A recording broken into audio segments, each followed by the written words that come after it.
Welcome to the Stick 49ers podcast. I'm Lucas McLaughlin, here as always with Lucas Ortiz. And Niner fans, we're feeling a little good about this big win. The Niners blow out the Bears at home 38-13 in a definitive win.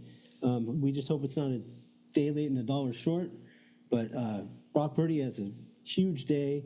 Definitely a day that's going to get him that big contract, which I know they've talked about getting that done in the offseason coming up. But Jennings has a big day. Deebo has no day, and we'll get into it. But Lucas, how are you feeling about this big win? Hey, buddy, back on Victory Beach, as you can see in the background. Been a while. We were desperately needing that win. Feels like it's been forever. Probably about a month since we got a victory, and it's just nice to be on the winning end again. Brock had a huge game. Brendo stepped in as the third running back that started this year, and he was awesome. He looked really good out of the backfield. Good hands, open space. The guy's a burner. Just need to give him the ball where, he doesn't really have to break too many tackles or make moves, and just let that 4.3 speed go. So defense stepped up, 7 sacks. Yetur Gross Matos with 3 sacks. I think Leonard Floyd had a couple, and Malik Collins went.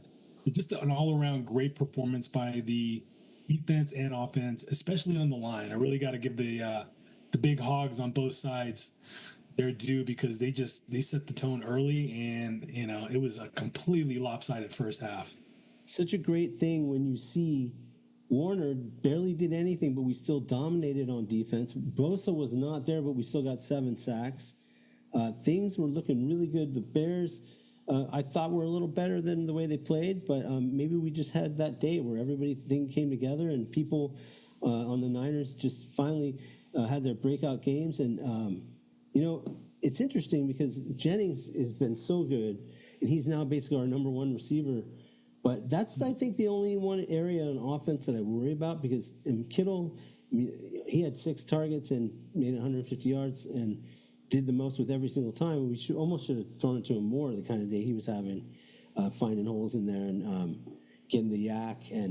But I worry about the fact that we're going to play the Bears on Thursday, and we don't have a lot of receivers that are going to confuse the Rams. Sorry, I meant the Rams. So LA is coming to town on Thursday Night Football, short rest. Now, they just scored 44 points, was it, against the Bills, who stomped on us. So, we'll get into this, but I'm a little worried about our receiving core, especially Deebo. He needs to have a huge game on Thursday night, and he really has not done much. And, what do you think's going on with him? Is it really the targets, or do you think it's more that he's just not playing the way Deebo usually plays? Yeah, I don't know what's going on with Deebo. I don't know if it's the effects of the pneumonia he had earlier, or is it just, maybe he's on the decline, and he's just not going to be the kind of player that we saw last year, the year before that, his all-pro season. I'm not really sure. It's not like we're not trying to give him the ball. I mean, it seems like every time we give it to him in the backfield, for a running play, he gets 1 or negative yards. So we need to stop doing that, or at least be a little more creative with the calls, get him outside. I feel like he doesn't really try to use this that much anymore to get to the outside. Kind of rams it in and goes down, frankly, pretty easily compared to what he used to. He used to break a lot of tackles, but we're just not seeing that Deebo. Even on plays, there was an end around where he got the ball, and I just thought he could have got so much more on it. It just went down after 9 yards. Didn't even get the first down. Yeah. So whatever's going on with him, hopefully he'll break out of that funk and start to get those big plays like he was getting early on in the season and most of his career. Yeah. But you mentioned this before with Jennings being the number one receiver. As good as he's been, I really think it's been George Kittle. And the reason I say that is, when we need a big play, when we need a tone-setting type play, I feel like Kittle's the guy that's been getting the bulk of that this season. Last game, it was really it was kind of hard for him to get so little targets and just feel like he was not really a part of the game plan. He was being kept in the block, and maybe that was because of the defensive line for the Bills. But didn't see a lot of action, and I think it made him pissed off. And he voiced his opinion after that game. In this game, you saw Kyle. He listened. He got him the ball early. He got him the ball often, and he had a huge game. Really got the team going with that big screen pass on the first drive, and I want to see more of that. I think it should be a one-off game. We need to see Kittle going off and being targeted the rest of the way. Yeah, and he got 6 catches for 151 yards. Jennings has been really dominant in the red zone, especially in this game. 7 catches for 90 yards and 2 touchdowns. And as you mentioned,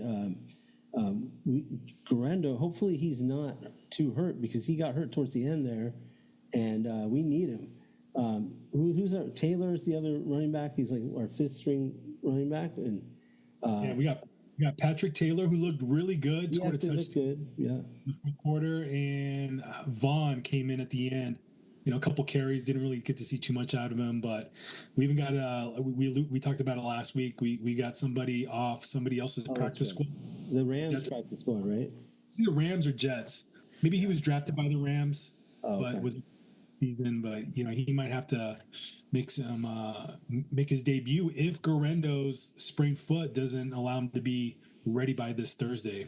He was on the injury report and he didn't finish the game. You saw him march off the sideline and into the locker room. Yeah. Later on, he said it was just a precautionary thing and it wasn't major. But the last I checked, they were doing an MRI on that on Monday afternoon. Yeah. So we'll have to. That checked out okay. So the X-rays were fine, but he just has he has probably a sprained ankle. But short week though. What's that? Short week, so they may not want to put him out there that fast. I know, but we need him because this is it. I mean, we can't lose against the Rams on Thursday night, or it's pretty much over with. But he had a great day. I mean, 7 receptions. Oh no, sorry. He had a couple receptions for 50 yards. He had those 2 touchdowns rushing and 15 carries for almost 80 yards. And Patrick Taylor got the ball 7 times for 25 yards. Deebo 5 times for 13 yards. And I think what you just said, Kittle, with getting only 6 targets and 150 yards, you almost want to see him throw it to him 12 times then, if that's what's happening out there, Yeah, and Purdy looked like he was sharp all the way through. I mean, if you're going to nitpick, he underthrew Garendo on a deep pass where, Garendo could have done a better job of not going to the ground to make the catch. He had plenty of time to adjust to the ball that was a little bit underthrown and, took it into the end zone. But we did get in. We were, I think, 5 for 6 in the red zone, which is something that we haven't been doing this season. Yeah. We're finally, changing up some of those calls in the red zone and going a little more east-west, being a little more creative in the inside the 10. And I love to see that about Kyle. I felt like this was the first game where he was in his groove. The play calling was pretty smooth, and everything was just seemed to be working in that first half, getting us that 24-0 lead going into halftime. So we'll just have to see if he can carry some of that play calling mojo or magic or whatever you want to call it into this next matchup against the Rams. Definitely. And as we said, the defense, that was, I think, what I like to see is that they dominated without their best players really dominating. All the guys came together and played as a team, and the defense played very well. Now, the offense, again, rushing-wise, did pretty good. So why don't we take this moment to get down in the trenches with Lucas Ortiz. Down in the trenches with Lucas Ortiz. Down in the trenches. An offensive line with 2 backups and a 3rd-string left guard to have probably one of the best blocking games, running and pass blocking of the season. But that's what I saw. Yeah. I mean, we started with a backup left tackle, backup left guard, and Ben Barch goes down in the first half. So our 3rd-string guard, I think it was Spencer Burford, came in for him, and he was good. He didn't miss a beat. I think the continuity with him kept at it. We were able to run the ball early. We were continuing to run the ball late in the game, and just burn up clock. I mean, when you're on top and you're up by 3 or 4 scores, the clock is your friend. You just need to run it out. So the team was able to keep the ball running. I thought the screens were excellent. The I've been screaming for Kyle to run screens with our offensive line. One thing they're not great at is they're not excellent pass blockers. I think they're a little bit better at run blocking. So if you're an okay pass blocking team, essentially what a screen is, you're letting the guy beat you and make it look like you're intentionally or you're unintentionally letting him, get to the quarterback and then getting to the next level and blocking linebackers and safeties. And you got to do that against really good defenses and ultra aggressive defenses like the Bears. The Bills would have been a good team to do that against. The Chiefs would have been a good team to do that against. But Kyle just seems to not to want to run those plays too often. This game we did. It worked with Kittle. It worked with Garendo. Actually worked with Kittle twice on some big plays. And I think we need to see more of that with this type of offensive line. And then they're good run blockers. Like we're able to run some really good counters, some toss plays to the outside. Garendo got to the outside a couple times and really got some nice chunk yard plays. What was the total? What was the total run yards we got in this game again? Let's see here. Total rushing yards, team 131. Yeah, I mean, it could have been a little bit better, but I'll take 130. Now, obviously, they protected Brock Purdy well, who was getting rid of the ball quickly, which I like to see. 20 for 25 for 325 yards and 2 touchdowns. Not a bad day for Brock. And obviously, the line had something to do with that. Yeah, and I just talked about the offensive line, the trenches there, but defensive line was just as stout. Love that they were able to keep the Chicago Bears running game. I think it was to under 3 yards per carry. Got to Caleb 7 times. We mentioned that earlier, and they looked good even without Bosa. I feel like they lean on Bosa to create pressure and maybe put the burden on him a little bit too often. The time I felt Floyd was really getting a nice pass rush. Here, Gross Matos has really come on. The more he's played, I think the better. I mean, he's probably getting the most snaps out there with Bosa's absence.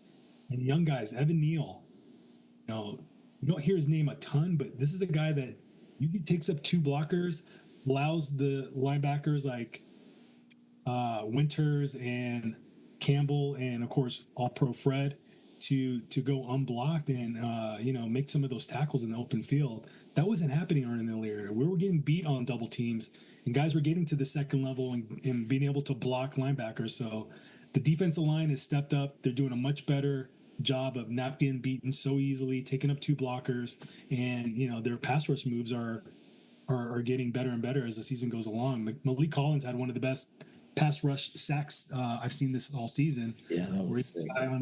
On an inside mood and swam him and just mauled Caleb Williams on a play. Who was the other guy? There was a 2-play sequence where Adams Gross got 2 sacks in a row, and I mean he just beat one guy like a drum and suplexed Caleb Williams on a play. So I want to see more of that. I think we have it in us. I feel like George Kittle put it best. He's like, we haven't really been playing like we're our backs against the wall and that we're giving it 100% on every play. I feel like they're finally doing that, and it only took being on the brink of elimination from the playoffs to finally get that type of effort out of everybody. Yeah. So A+ effort, both sides. Best game of the year. We got to take the same type of effort and bring it into the next game against LA. Great. Let's see how we do on Thursday, and then we'll get back down in the trenches with Lucas Ortiz. Down in the trenches with Lucas Ortiz. Hufanga was back, which I was really happy to see. He was hitting people hard out there, playing like Hufanga.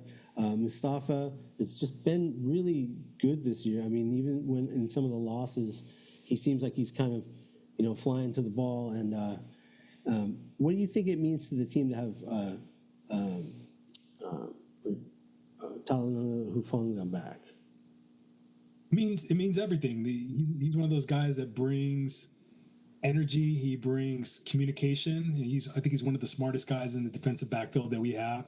And, he brings about 3 or 4 years of experience to the team. So we needed depth. Guys that were going down left and right or had family issues keeping them away from the team. So as many guys as we can get back there, as much depth as we can have, the better. And just having him back there, launching his body, not giving an F, and making big hits is something that we sorely needed.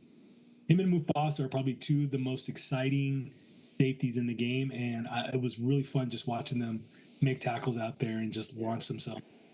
You know, and just to have no turnovers in this game, well, except for I think Brandon Allen's pick, right? There was a fumble. It was a forward pass that was thrown to That's right. That's right. It was a forward pass that was tucked, kind of a tuck thing. I think they challenged it, right? Yeah, they challenged it. They won the challenge. Good it actually won pass behind the line of scrimmage or thrown backwards. So it didn't matter if it was a forward pass or not because it went backwards, which means it's a fumble. So we're going to play the Rams on Thursday night. We know they're good. We know that they're playing on all cylinders.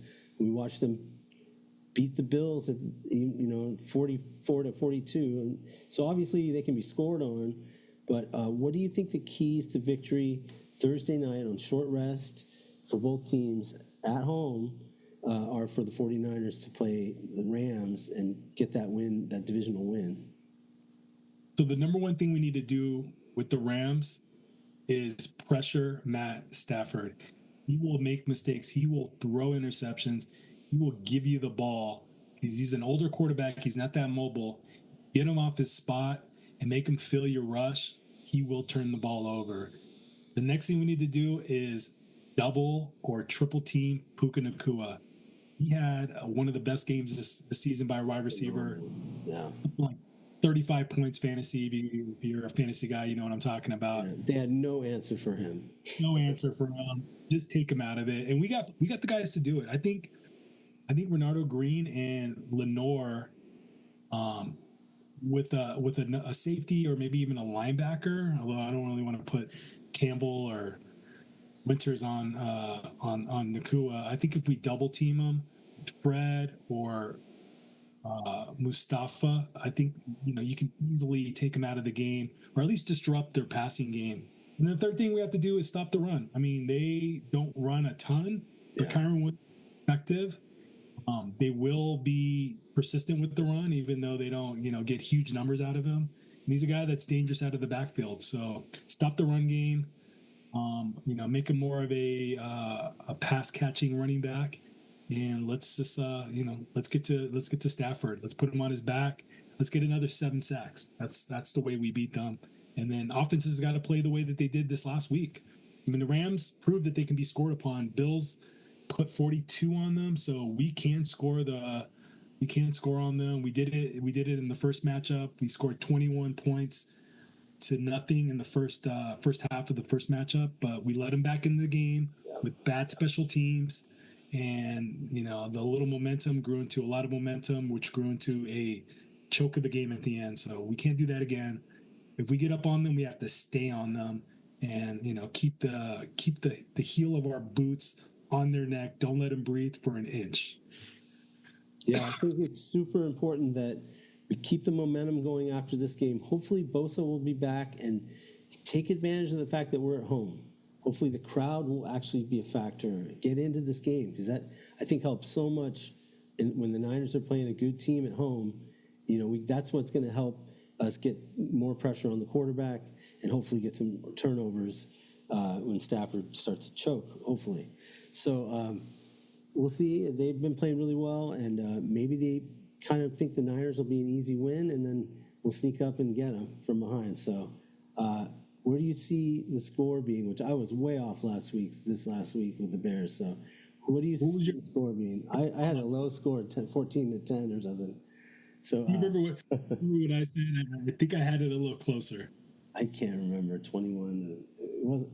None of us thought there was going to be a blowout. I think I had it at a 28-16, but yeah, glad I was a little under on the amount of points we scored. So this game, I do think we are going to score high again. I think it's going to be in the 30s, let's say 35, and the Rams score 28. So close game, one-score game, but I think we edge them out by a touchdown and keep that momentum riding. We got to pull off 6 straight. That's what's going to take to get to the playoffs. I'm thinking it's going to be 35-38.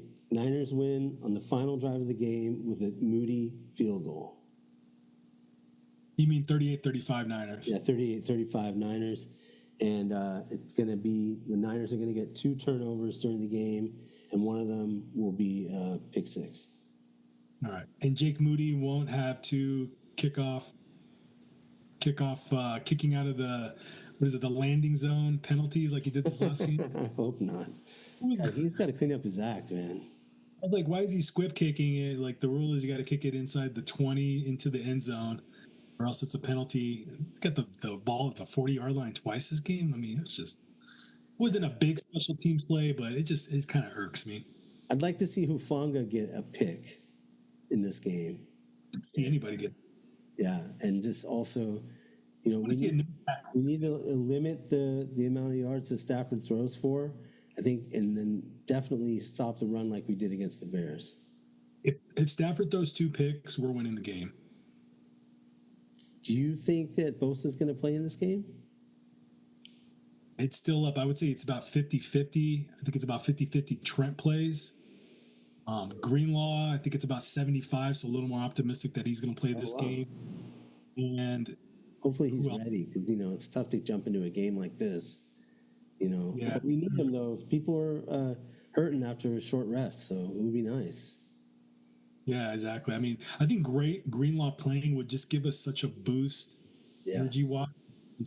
And the fans would get into the game, for sure. So ecstatic to see him on. I mean, the noise that'll come from the stands, Greenlaw is announced as a starter. I mean, it might be the loudest you've ever heard this crowd scream and yell and chant. And I could just see it right now. Greenlaw. I mean, talk about giving me the chills. Ultimately, we also want to see Brock Purdy play another one of those games like he just did, maybe even better, and to keep finding Kittle, but down the field.